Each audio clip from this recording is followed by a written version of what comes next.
Ya, mari kita lanjutkan konsep yang kemarin pada pertemuan 9. Kita jauh lebih memperdalam lagi tentang konsep DBMS, yang dimana pengertian kepanjangan lainnya dari Database Management System. Ya, ini dibahas menurut beberapa para ahli. Ya, itu pertama menurut CZ Det, ya. Jadi ini orangnya, si Det itu ini orangnya. Jadi DBMS itu merupakan software yang menghandle seluruh akses pada database untuk melayani kebutuhan user, ya. Jadi database management system, kalau kalian lihat dari konsep Unmaku, ya, kalau kalian lebih jeli tentang bagaimana pembuatan database-nya, setidaknya itu bisa memberikan sebuah pelayanan kepada kebutuhan user atau pengguna seperti kita, ya. Dan pengguna juga ada terbagi beberapa pengguna kan yang waktu itu sudah saya jelaskan. Terus menurut SATRE, ya, adalah software, hardware, firmware, prosedur yang memanage database. Firmware adalah software yang telah menjadi modul yang tertanam pada hardware atau ROM. Ya, ini lebih ke arah teknis di dalam sebuah aplikasinya kalau menurut Etre ini, ya. Adanya dia menjelaskan pasti di DBMS itu adanya software yang harus dibutuhkan dalam membangun database. Terus ada hardware-nya yang seperti apa dibutuhkan dalam membangun DBMS, firmware-nya, prosedurnya seperti apa, cara memanajemen database-nya seperti apa secara kompleks di dalamnya. Terus menurut Jordan C. Everest, ya. Jadi DBMS ini adalah manajemen yang efektif untuk mengorganisasi sumber daya data, ya. Jadi kalau menurut saya, yang saya pahami, antara ketiga orang ini tujuannya sih persis sama, tinggal kalian lebih condong yang mana gitu yang memahami tentang DBMS ini. Tapi kalau menurut pandangan saya, pada intinya menurut pandangan konsep DBMS dari para ahli ini hampir persis sama tentang konsep DBMS itu. Jadi di sini, ya, secara garis besar DBMS adalah semua peralatan komputer, ya. Kalau kita ramu ketiga ini, peralatan komputer itu adanya hardware, software, firmware di dalamnya, ya. DBMS dilengkapi dengan bahasa yang berorientasi pada data, ya, high level data language, ya, yang sering disebut juga sebagai bahasa generasi keempat, 40 generation language, ya. Sebenarnya kalau kalian jeli atau kalian pernah update, ya, mungkin beberapa jenis generasi bahasa pemrograman itu akan selalu update, tapi kadangkala setiap bahasa pemrograman 1 atau bahasa pemrograman 2, contohnya antara bahasa pemrograman Python, C, atau Visual Basic, biasanya tiap tahun atau beberapa tahun atau beberapa dekade biasanya ada yang meningkat, ada yang menurun lagi, ada yang meningkat lagi, ada yang hilang bahasa pemrogramannya, ya. Dalam artian kalau yang meningkat banyak orang yang menggunakan tentang bahasa pemrograman itu, sedangkan dalam artian bahasa pemrograman yang menurun apalagi menghilang, maksudnya menghilang digunakan dalam pengaplikasiannya atau pemrogramannya, itu banyak orang yang sudah meninggalkan bahasa pemrograman yang menghilang itu, ya. Lambat laun tapi pasti bahasa pemrograman akan menghilang. Contohnya seperti yang menghilang itu penjelasan tentang bahasa mesin, ya, yaitu bahasa tingkat rendahnya itu sekarang menghilang, nggak dibahas banget. Waktu dulu itu ada pembahasan tentang bahasa tingkat rendah, ya. Tapi kebanyakan di zaman sekarang ini orang lebih terfokus bagaimana sebuah software yang menciptakan sebuah aplikasi biasanya yang lebih friendly, compatible dan lebih enak digunakan. Kalau zaman dulu kan untuk sebuah bahasa pemrograman itu banyak keruntunannya dan banyak yang harus dipahami dalam konsep kunci dalam bahasa pemrogramannya. Ya. Kita lanjutkan dengan ini. Dengan adanya berbagai tingkatan pandangan dalam suatu BD, maka untuk mengakomodasikan masing-masing pengguna biasanya terdapat bahasa yang disebut data sub language. DSL ini adalah subset bahasa yang dipakai untuk operasi manajemen basis data. Ya. Terus nah, dari konsep DBMS di sini ada beberapa konsep yang mendukung DBMS ya.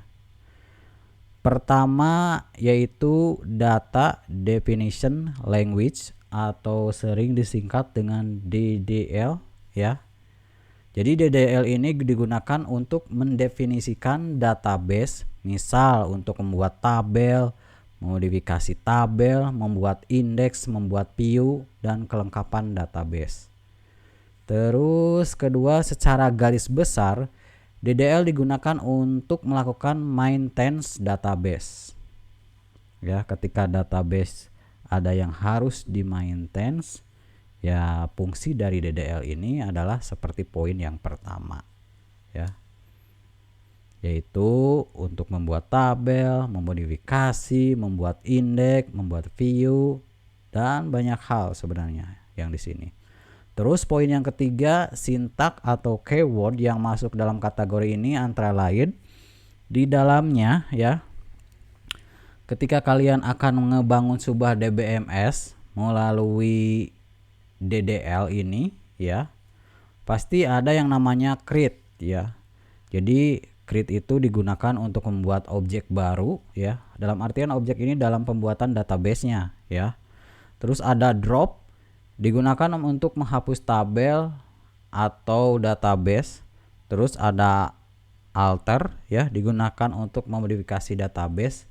Jadi untuk masalah sintak yang ini, keywordnya yang ini, kadangkala setiap database atau setiap aplikasi yang menyediakan atau software yang menyediakan database biasanya kurang lebih seperti ini. Walaupun ada yang agak sedikit berbeda, tapi saya memberikan gambaran kurang lebih seperti ini ya. Terus konsep DBMS saya berikan contoh ya. Jadi buatlah tabel mahasiswa terdiri dari NIM dengan panjang 8 chart, nama dengan panjang 30 chart, alamat dengan panjang 40 chart, Zenkel dengan panjang 1 chart ya. Jadi sintaknya pertama kita itu, kalau dipikir-pikir ini adalah runtunan dari algoritmanya ya. Algoritma kita itu ada runtunannya ya. Pertama kita create tabel mahasiswa, NIM-nya chart 8 not 0, nama chart 30 not 0, alamat chart 40 not 0, Zenkel chart 1 not 0. Jadi yang ini dalam pembuatan konsep DBMS ini kalian bisa gunakan di MySQL, coba yang seperti ini ya. Ada nanti pas di praktikum. Terus nomor 2 yaitu konsep dari DBMS itu adanya Data Manipulation Language DML, yang tadi DDL ya. Ayeuna DML yang tadi itu benar, lupa lagi.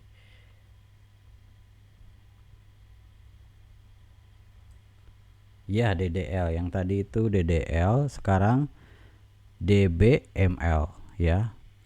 DML. DML ini digunakan untuk melakukan manipulasi atau pengolahan data dalam database. Misalkan untuk mengambil data record-recordnya ya dengan kriteria tertentu ya, mengubah data pada tabel, menjumlahkan data dalam tabel, menambahkan data ke dalam tabel. Jadi sintaknya atau keyword atau kata kunci dari pembuatan di DBMS-nya pada DML itu seperti select, insert, update, delete, itu masuknya DML ya. Jadi seperti select itu menampilkan data, terus insert itu menambahkan data baru, Terus update itu mengubah data yang sudah ada, terus delete itu menghapus data. Ya. Terus contohnya bisa seperti ini ya untuk masalah contoh. Memasukkan data ke dalam tabel mahasiswa, valid TDA atas NIM atau NPM ya, nama, alamat, terus jengkel ya, jenis kelamin ya. Terus insert info mahasiswa, NIM, nama, alamat, jengkel, koma, value 1 2 3 4 5 Andi Yogya L. Contohnya select from mahasiswa. Ini contoh dari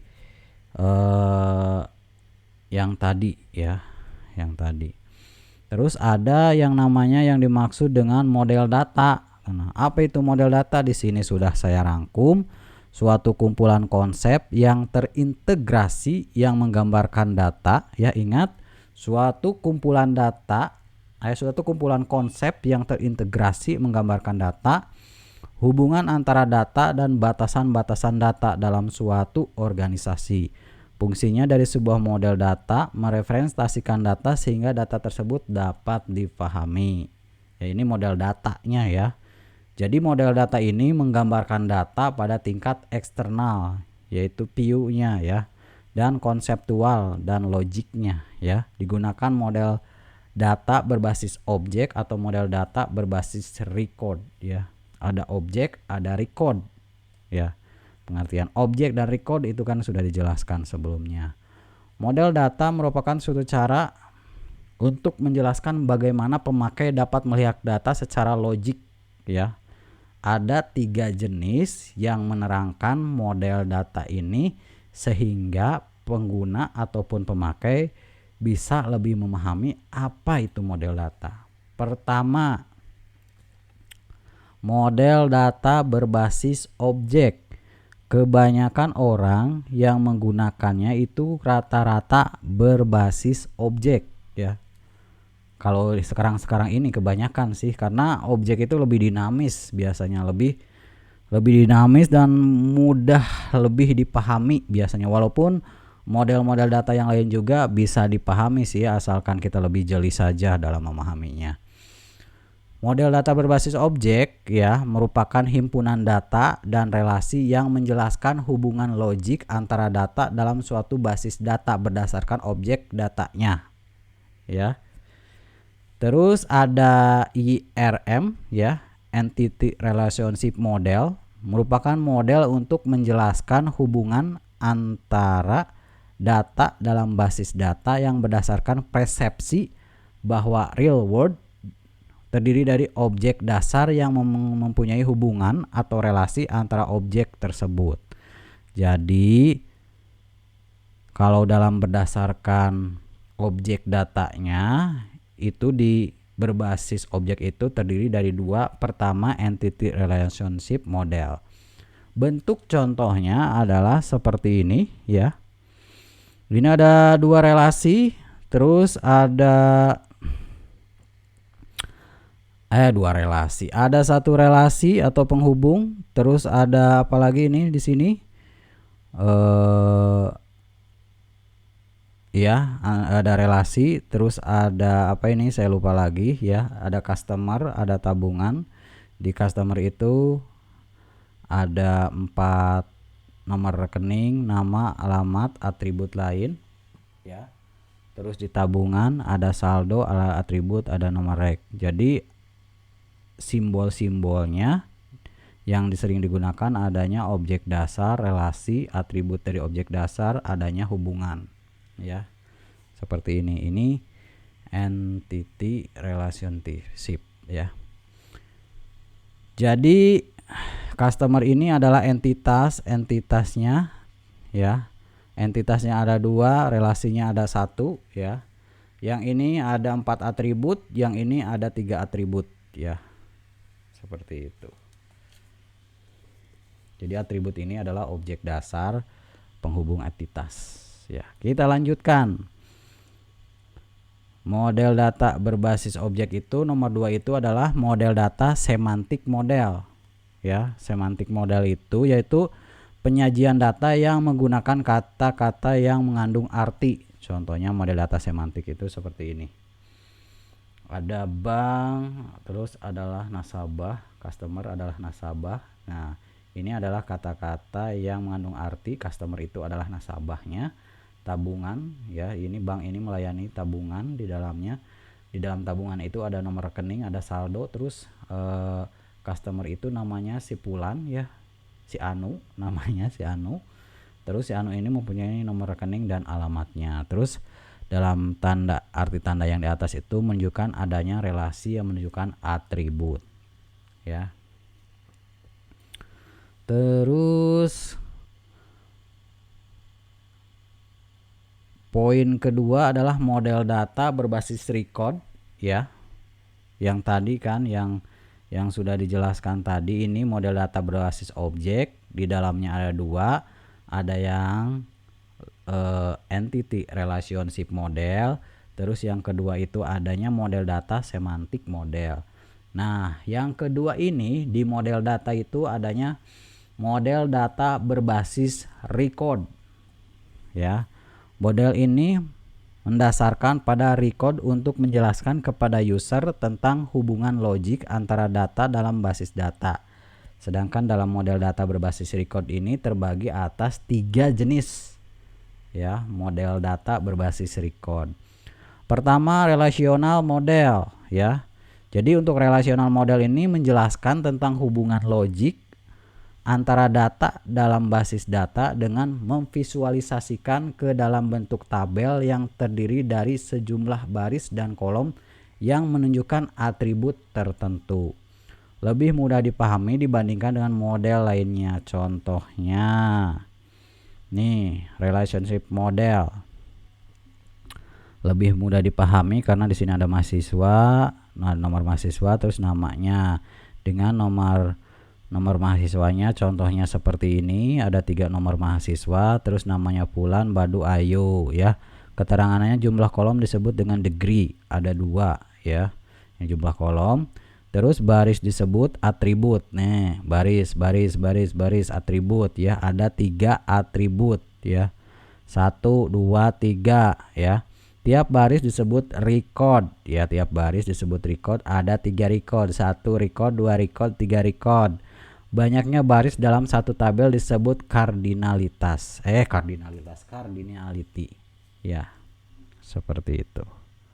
Ya, yang ini semua yang ini akan lebih jauh dalam lagi, akan dijelaskan di praktikum nantinya. Ada di sini di praktikum semuanya. Setidaknya kalian bisa ngulang-ulang jenisnya seperti ini dalam hal model data. Lanjut, ini model data berbasis record pada satu jenis. Terus yang keduanya, ya, itu model data berbasis recordnya adalah hierarchical model. Jadi tree struktur. Jadi kayak pohon, ya, kayak pohon, kayak hierarki, ya. Jadi menjelaskan tentang hubungan logik antar data dalam basis data dalam bentuk hubungan bertingkat atau hierarki, ya. Elemen penyusunnya disebut node yang berupa rincian data, agregat data atau record. Contohnya bisa kalian perhatikan di sini, ya. Ini berbentuk hierarki. Contohnya ini tree atau pohon keluarga, ya. Kalau yang ini adalah pohon dari KRS-an, ya. Ini ada root, ada parents, ada child, ada leaves, ada child, bla bla bla. Ada KRS, ada nama, terus ngambil mata kuliahnya apa, terus dari sini posisinya di contohnya universitas, nama universitasnya apa, nama fakultasnya. Di sini ada nama mahasiswa, ada nama dosennya, jumlah dosennya berapa, jumlah mahasiswanya berapa, bla bla bla, dan seterusnya. Ini yang dimaksud dengan hierarchical model. Apakah semua jenis-jenis model ini bisa digunakan? Tidak. Pas waktu penelitian bisa. Yang ini maksud saya. Kalian dalam menjabarkan sebuah penelitian pakai model-model yang seperti ini. Selain di basis data ada struktur data, ya. Itu juga hampir persis saling match, keterhubungan kalian ketika kalian memahami sebuah data ya. Kita lanjutkan. Dari hierarki model yang tadi atau tree structure ya. Pertama, dalam model ini data disusun menurut struktur pohon yang merupakan bentuk dari abstraksi data untuk basis data akademik. Ya, kalau yang ini yang tadi sudah saya jelaskan bentuknya, kalian cukup silahkan baca, kalian pahami sehingga kalian maksud dan tujuan yang saya jelaskan ini paham ya. Jadi kalian bisa baca ini, yang ketiga ini adalah keterangan-keterangan yang tadi, yang awal, yang ini ada keterangannya di sini ya. Saya gak akan dibacakan satu persatu ya, nanti takutnya lama ya. Satu video saja ini sudah contohnya bisa memakan 30 menit video ya. Terus ada model data ya. Model data berbasis record itu ada network model atau flex struktur ya, struktur hampir sama dengan model hierarki. Sebenarnya ini digambarkan sedemikian rupa sehingga child pasti berada pada level yang lebih rendah daripada parents. Sebuah child dapat mempunyai lebih dari satu parent contohnya ya. Jadi untuk child parents maksudnya kalian tinggal PR tah buat kalian apa itu child, apa itu parents ya. Terus contohnya Badu mengontrak mata kuliah apa, terus si Pulan mengontrak mata kuliah apa contohnya. Ini adalah network model. Jadi kaditu kadieu ngambil. Nah, bisa nih digunakan juga yang network model, tapi saran saya sih biar lebih enak ya. Biar lebih enak sih kebanyakan orang yang pakai itu ada di posisi hierarki model sama relasional model. Ya, itu lebih enak sih. Kalau biasanya yang ini kalau kebanyakan datanya ya, datanya kalian akan menjelaskan datanya sampai 100 data contohnya. Takutnya di network model ini kalian dalam hal menjabarkan garisnya itu pabelit gitu. Jadi gak jelas kecuali kalian kasih warna sih dalam dan penjelasannya. Dari network model ini adalah penjelasan dari network model. Kalian bisa baca ya, bisa kalian pahami seperti apa maksud dari tujuan network model ini ya. Terus ada model data berbasis fisik ya.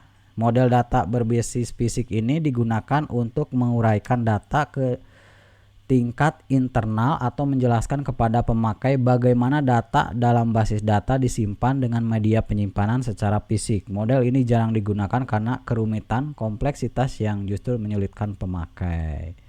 Ya, model data berbentuk fisik gak jauh beda kalau kalian melihat sebuah penyimpanan sebuah data berbasis manual ya. Tapi riskannya ketika data itu hilang, ya udah wassalam ya. Tapi kalau berbasis data yang berbentuk komputerisasi biasanya ada backup ya. Baik backup secara clouding ya maupun backup dengan server tambahan ya. Seperti itu. Digunakan untuk menjelaskan kepada pemakai bagaimana data dalam basis data disimpan dalam media penyimpanan secara fisik yang lebih berorientasi pada mesin. Ada dua model yaitu unflying model frame memory ya. Ini untuk model data ya. Oke. Kita sampai di sini dulu untuk penjelasan kali ini. Semoga ini membantu kalian dalam hal pembelajaran. Nanti kita lanjut ke data dictionary ya. Apa itu data dictionary? Sebab ini slide-nya sampai 39 slide ya. Hampir kalau seriusnya menyentuh angka 50 slide. Ini banyak banget slide-nya karena untuk memahami sebuah basis data kalian harus benar-benar pahami dulu dasarnya, pahami dulu konsepnya, pahami dulu logikanya, pahami dulu analisisnya. Kalau kalian sudah meramu semuanya menjadi satu, insya Allah ini kalian paham tentang pendatabesan. Kalau masalah praktek mungkin kalian lancar bisa, tapi dalam hal pengertian teoritisnya ya, ini apa itu apa kan kalian mungkin kadang-kala nggak tahu ya.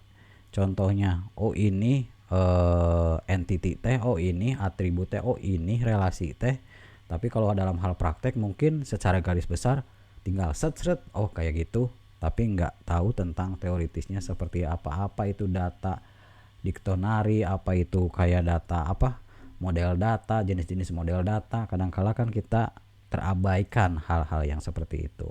Oke, sampai di sini dulu masalah model data. Jika ada yang kurang paham, nanti kalian bisa komentar di kolom komentar. Terima kasih. Wassalamualaikum warahmatullahi wabarakatuh.